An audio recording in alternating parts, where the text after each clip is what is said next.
Defending champion Messi 2022 সালে বিশ্বকাপ নিয়ে তার সেরাটা উপহার দিয়ে বিশ্বকাপ নিয়েছে। এবার তার অমরত্ব দরকার, সারা পৃথিবী যেন বলতে পারে মেসি বিশ্বের সেরা খেলোয়াড়। আমাদের ওই স্পর্ধা চলে না, ওগুলো বাচ্চাদের এমন সম্পত্তি, যা করছে বাচ্চাদের করছে, ছেলেরা কিছু করতে পারতেছে না, কিছু করতে গেলে করে যায়।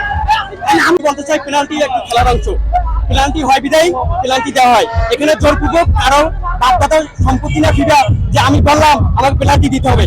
আর আমি ব্রাজিল সম্পর্কে বলতে চাই, ব্রাজিল সবসময় আমাদেরকে বলে তাদের বিশ্বকাপ আছে, কিন্তু বেশিরভাগ আমাদের বয়সী ছেলে মেয়ে, আমাদের সহযোদ্ধা, আমাদের সহপাঠী, তারা আমাদের আবহাওয়া বিরুদ্ধে থাকতে পারে, আমাদের বাজেট সমর্থক আমাদের বিরুদ্ধে থাকতে পারে, কিন্তু যারা আর্জেন্টিনা ফ্যান, প্রকৃত অর্থে আর্জেন্টিনাকে সাপোর্ট করে, তাদের যে ক্রেজ, তাদের যে ক্রেজ, সেটা আমাদের পিছনে দেখা যাচ্ছে। আমাদের আশেপাশে যেখানে যাচ্ছি, রাঙামাটি যে আমাদের কাছে যেখানে যাচ্ছি, সেখানে এই আর্জেন্টিনা জার্সি দেখা যাচ্ছে।